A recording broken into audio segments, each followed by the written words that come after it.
Hello and welcome back. I'm Dr. Mark D. Baldwin, and today's lecture is on the colonial period in America.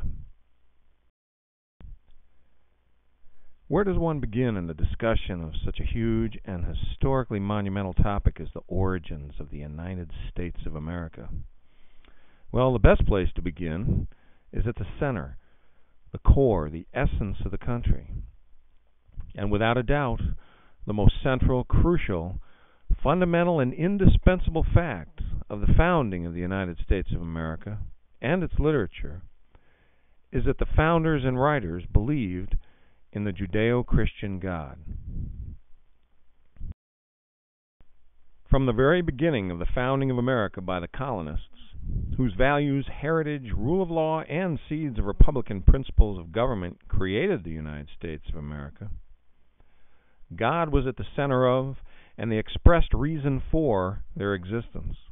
It may not be fashionable, and in some quarters is distinctly politically incorrect to say so, but the indisputable fact is that the United States of America is a nation built upon and indivisible from the rock of a belief in God. Furthermore, it can be strongly and convincingly argued that such a nation of ours, with a reverence for human rights, the rule of legislative bodies, the representation of the people through a democratic vote, and the collaborative action of diverse peoples in a free enterprise system, could not be possible without that belief in and reverence for an almighty Creator. The Puritans arrived after 1620, fleeing religious repression and the corruption of the English Church. They believed themselves to have been divinely chosen to establish Christianity in the new land. Versions of who they were and how they behaved are as varied as are most other perspectives regarding peoples and events in world history. Certainly they were rigid in their beliefs, but that rigidity was tempered by a loving spirit, guided by their belief in a divine plan. Derived from the teachings of the Protestant minister John Calvin, Calvinism posits that man is inherently evil, yet his salvation can be attained through faith. Perhaps the most practical and applicable contribution of Calvinism to the daily life and health of American society was, and still is to conservative-minded citizens, the work ethic. The work ethic teaches that everyone must work hard and take responsibility for their own lives. People did that then. It's quite evident that America now has millions of citizens who rely not on themselves or hard work, but rather on the government to take care of them. Now, my point in saying that is that throughout these lectures, I plan to note the great disparity between the principles, morals, values, and virtues of America's founders and some of today's politically correct politicians and citizens. Briefly, today's liberal welfare state is built on entitlements and government handouts, funded by the Marxist policy of redistribution of wealth from those who work to those who don't work. This self-destructive liberalism has eroded the work ethic and created a sluggish underclass consisting of millions of people dependent upon the government for their survival. These sad souls have been stripped of their pride and self-worth by their own lack of hard work and self-responsibility. Aside from the infirm or disabled, no such helpless, dependent people existed at the outset of the United States. The work ethic was a cultural imperative, the driving force of a free market system, and, more importantly, a healthy, happy human being. Without the work ethic, the United States of America would never have been possible. From the founding of Jamestown, the vast majority of the writing reflected this no-nonsense belief in God and the work ethic. It was religious or polemical. Keep in mind that the colonists had no time or inclination to write fanciful fiction. They were engaged in a life-or-death struggle to survive. The law of the jungle, or forest in their case, took precedence. They needed food, shelter, and clothing. Creating a government and making progress in attaining their creature comforts and political rights absorbed their every waking moment. Thus, the main forms of writing included diaries, almanacs, and sermons. The writers who appear in an anthology of literature such as the Norton comprise what is known as the literary canon. They have come to be known as the best of the best that the age has produced. There are so many writers in this period, and every other period of American and world literature, that it's not possible to cover them all in a survey course such as this. I'm forced to leave out dozens of writers from this discussion, including more recent additions to the literary canon, such as some Native Americans. Hard choices had to be made, and no doubt anyone with a passing familiarity with this, or any period, might wonder why his or her favorite writer hasn't been included. The only reason is that I can only assign just so much reading in a course. So I had to pick a team, so to speak. Therefore, many great writers and thinkers didn't make the team, for various reasons unrelated to their quality or importance. That said, the first writer I've chosen to discuss is William Bradford. Despairing of religious reform in England, he and his group migrated to Plymouth, Massachusetts on the Mayflower in 1620. They saw themselves as the chosen people, seeking not material but spiritual wealth and freedom.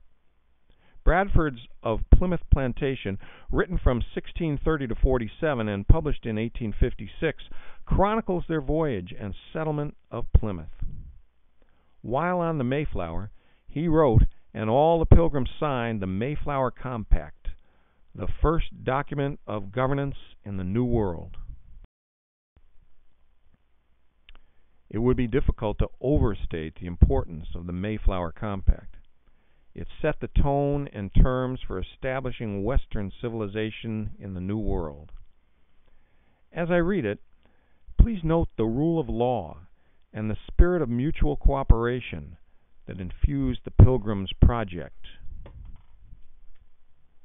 If you turn with me to page 174 in the Norton Anthology, 6th edition, let's look at paragraphs 2 and 3.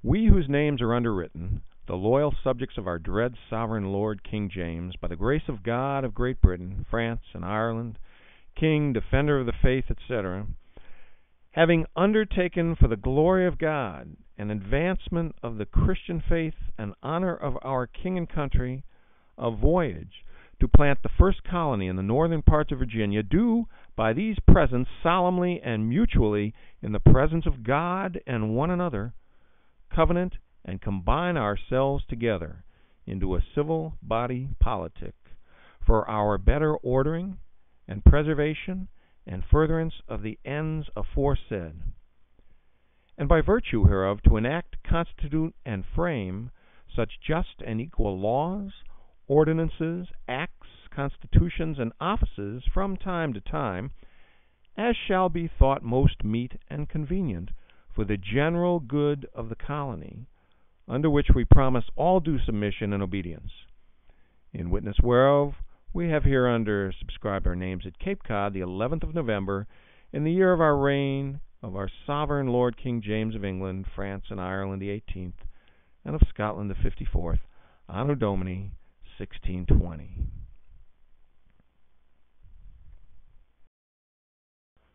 Another great architect of colonial America was Roger Williams.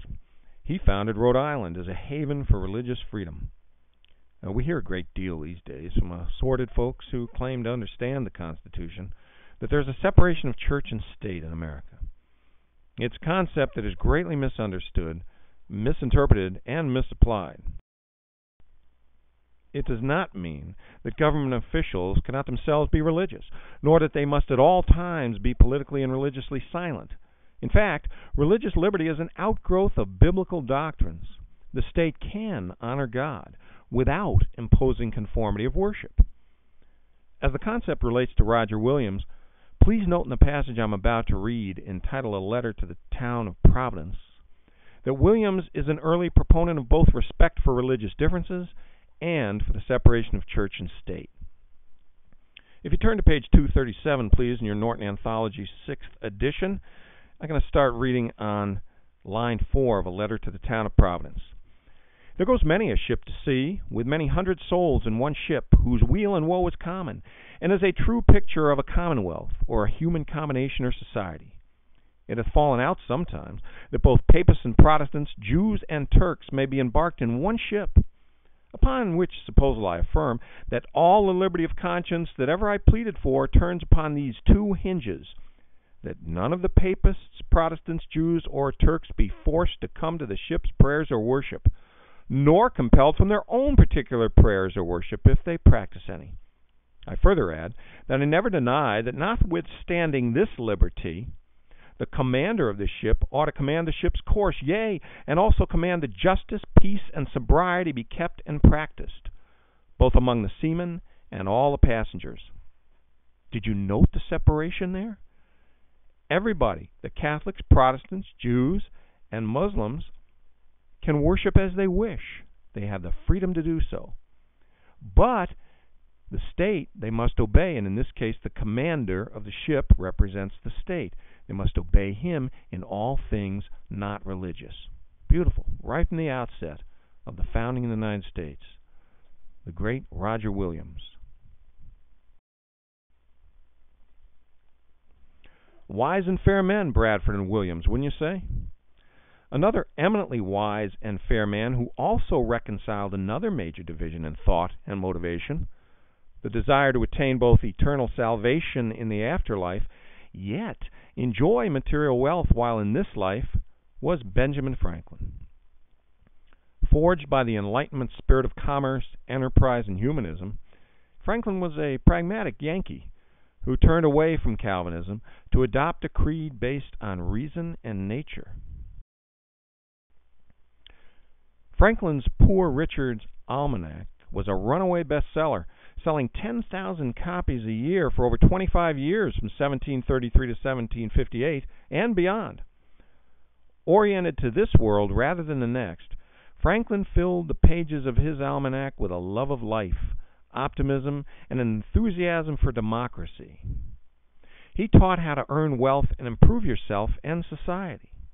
He had a profound influence on the preachers and public alike in Boston and throughout New England, explaining to them and assuring them that it was in fact pleasing to God for man to prosper materially without endangering his soul or his chances of going to heaven. In Poor Richard's Almanac, he coined many adages that have been passed down orally from generation to generation. Well, I'd like to read some excerpts from The Way to Wealth, preface to Poor Richard's Almanac, and we're on page 516 in the Norton 6th edition. I'm going to orient you as I move through this, but let's just start with the first couple paragraphs and notice the wry wit here. Courteous reader, I have heard that nothing gives an author so great pleasure as to find his works respectfully quoted by other learned authors. This pleasure I have seldom enjoyed, for though I have been, if I may say it without vanity, an eminent author of almanacs annually now for a full quarter of a century, my brother authors in the same way, for what reason I know not, have ever been very sparing in their applauses, and no other author has taken the least notice of me, so that did not my writings produce me some solid pudding, the great deficiency of praise would have quite discouraged me. I concluded at length that the people were the best judges of my merit, for they buy my works. And besides, in my rambles, where I am not personally known, I have frequently heard one or other of my adages repeated with, as Poor Richard says, at the end of it. This gave me some satisfaction, as it showed not only that my instructions were regarded, but discovered likewise some respect for my authority. And I own that to encourage the practice of remembering and repeating those wise sentences, I have sometimes quoted myself with great gravity. He's a funny guy. He's made some solid pudding, some good money, even though the critics, the other authors, don't care for him. The public obviously does. same situation exists now. You can think of, for instance, Tom Clancy, Stephen King, John Grisham. Critics don't care for them much, but people love their books, their stories. The same thing happened to the great Ben Franklin. And what humor. He goes around, he hears people quote him, and he thinks, well, that's pretty good. And he quotes himself very seriously with great gravity. Funny guy. A little bit about the work ethic here. Quite a bit about it throughout Franklin and all these writers, as I alluded to earlier. If you look at page 517, a little bit farther down the page, the third full paragraph.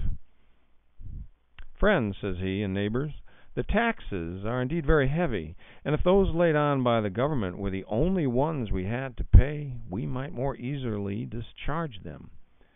But we have many others, and much more grievous to some of us. We are taxed twice as much by our idleness, 3 times as much by our pride, and 4 times as much by our folly. Skipping to the next paragraph, second line. But idleness taxes many of us much more, if we reckon all that is spent in absolute sloth or doing of nothing with that which is spent in idle employment or amusements that amount to nothing. And a few lines farther down, last line in that paragraph, there will be sleeping enough in the grave. So although we're taxed a lot by the government monetarily, we tax ourselves with all the time we waste. Well, let's look at some more of these adages, just one-liners basically. Page 518 to 519. We'll start 5 lines down on page 518. Here's one you've heard. Early to bed, early to rise, makes a man healthy, wealthy, and wise.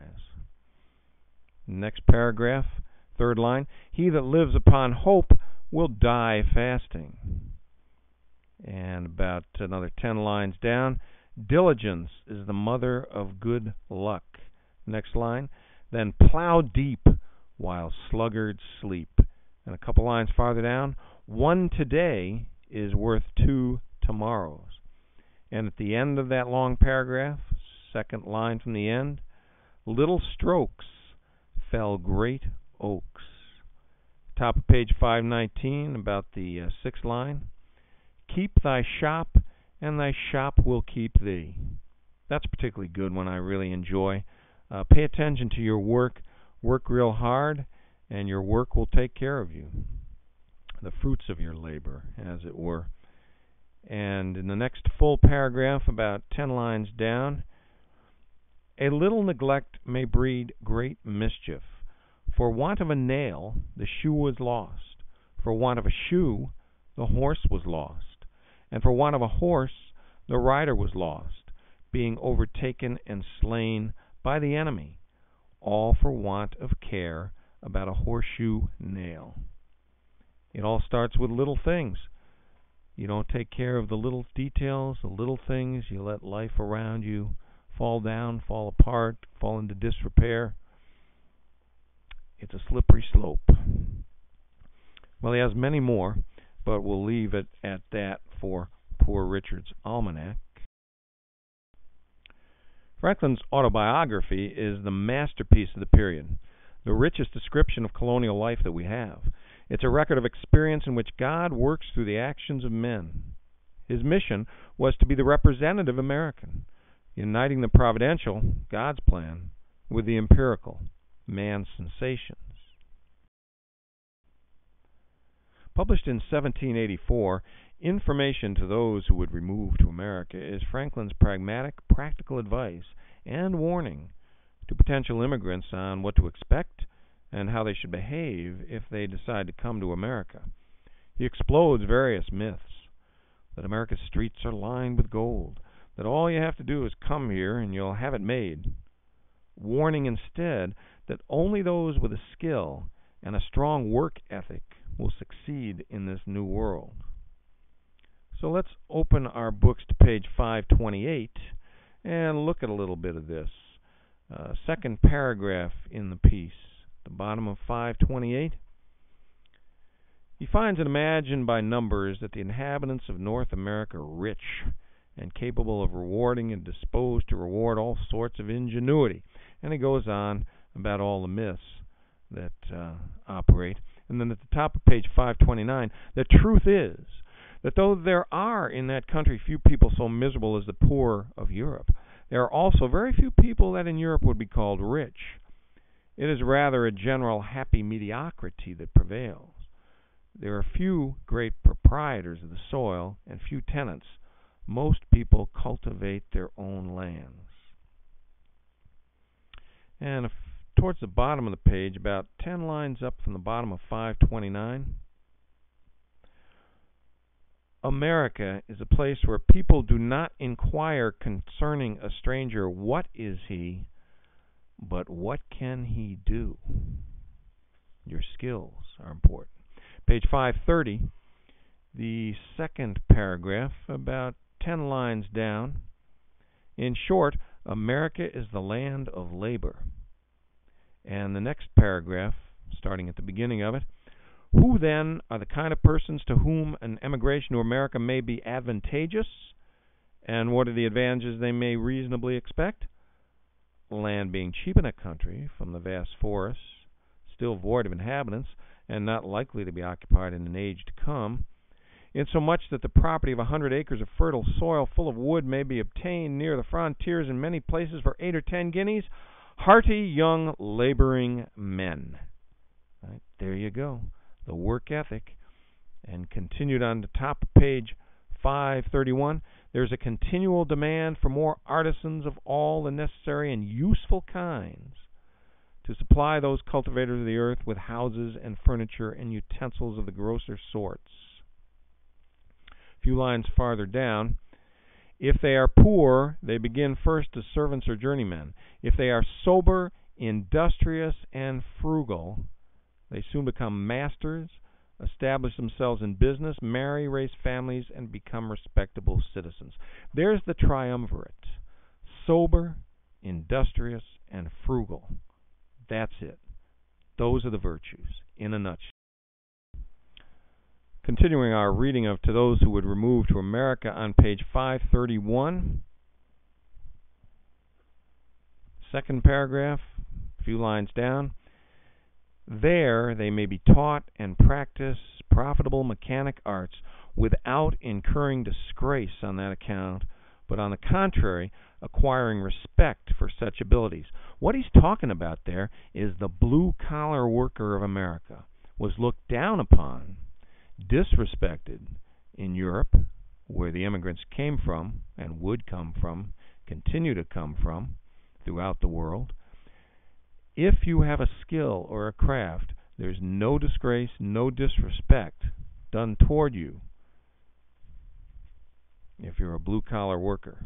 In fact, the backbone of America is the blue-collar worker. Page 533, let's look at the end. Last paragraph.